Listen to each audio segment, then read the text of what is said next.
Matahari Afrika membakar padang savana, menebarkan cahaya keemasan di atas hamparan rumput kering yang luas tak berujung. Di bawah pohon akasia yang rindang, Simba, sang raja hutan, beristirahat dengan tenang, tubuhnya terlindung dari panas yang menyengat. Perutnya kenyang, matanya setengah terpejam, menikmati siang yang damai dan angin sepoi-sepoi yang membelai surainya. Namun, tiba-tiba, gerakan aneh di rerumputan tinggi menarik perhatiannya, memecah ketenangan siang itu. Bukan mangsa biasa, melainkan sesuatu yang sunyi, licin, dan bergerak perlahan di antara bayang-bayang rumput. Simba langsung waspada, tubuhnya menegang, mencium aroma asing, aroma bahaya yang belum pernah ia temui sebelumnya. Dari balik rumput, seekor ular sanca batu Afrika muncul, sisiknya berkilau di bawah sinar matahari, tampak seperti permata hidup. Ular itu besar, kuat dan hanya lewat, namun kini berhadapan langsung dengan sang raja savana, menciptakan momen yang langka. Pertemuan langka ini membuat udara terasa tegang, seolah seluruh savana menahan napas menanti apa yang akan terjadi. Dua predator puncak, dua dunia berbeda, kini saling menilai, masing-masing mengukur kekuatan dan kelemahan lawan. Biasanya mereka saling menghindar, tapi hari ini, aturan itu dilanggar, dan sejarah baru tercipta di padang savana. Siapakah yang akan mundur lebih dulu? Ketegangan semakin terasa di antara dua makhluk luar biasa ini. Udara menegang, setiap hewan di savana menahan napas, menanti hasil dari pertemuan tak terduga ini. Pertarungan kekuatan dan kelicikan akan segera dimulai, di mana hanya yang terkuat dan paling cerdik yang akan bertahan. Siapa yang akan bertahan di padang savana ini, di tengah persaingan abadi antara predator-predator legendaris Afrika? Simba bangkit, ototnya menegang, tubuhnya siap menghadapi ancaman yang datang.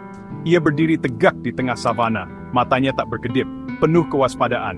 Ia mengeluarkan geraman rendah sebagai peringatan, suara yang menggema di antara rerumputan, menandakan wilayah kekuasaannya. Tatapan matanya tajam, mengunci setiap gerak ular di hadapannya, seolah menembus pertahanan lawan. Ular sanca mengangkat tubuhnya tinggi, lidahnya menjulur cepat, mencicipi udara, membaca getaran singa. Desisannya tajam, menjadi tanda peringatan yang tak bisa diabaikan.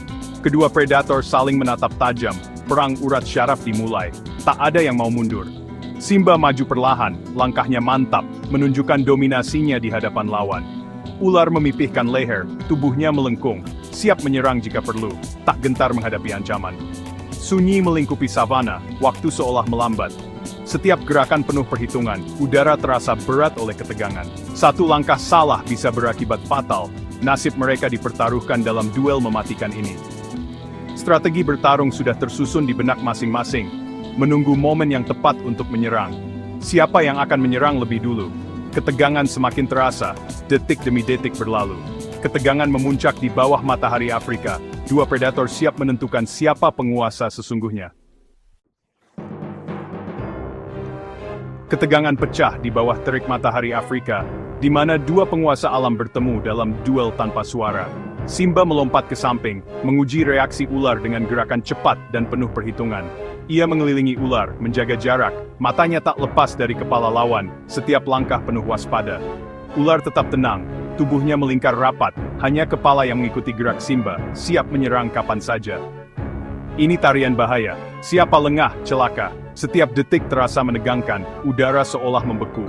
Simba menjejakkan kaki, menciptakan getaran di tanah, mencoba mengintimidasi lawan dengan kekuatan dan keberaniannya. Namun ular tak terpancing, menunggu momen tepat, sabar dalam diam, menanti kesempatan emas.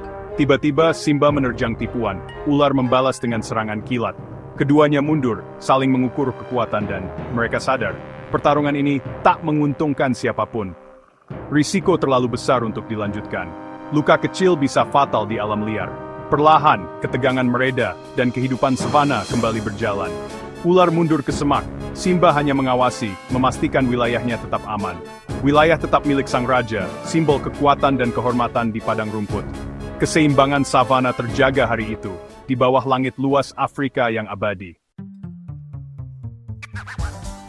Pertemuan berakhir tanpa pertumpahan darah. Ular menghilang di rerumputan, Simba kembali ke bawah pohon, tetap waspada. Hari itu, ia belajar kekuasaan tak berarti tak terkalahkan. Setiap makhluk punya peran menjaga keseimbangan alam. Singa mengendalikan herbivora, ular mengontrol hewan kecil. Mereka saling menghormati, bertahan hidup bukan berkelahi sia-sia. Alam mengajarkan kebijaksanaan, semua saling terhubung. Manusia harus menjaga keseimbangan ini. Hilangnya satu spesies, rusaklah Herspul Savan. Marisa Dungi Lem, Grek Rai.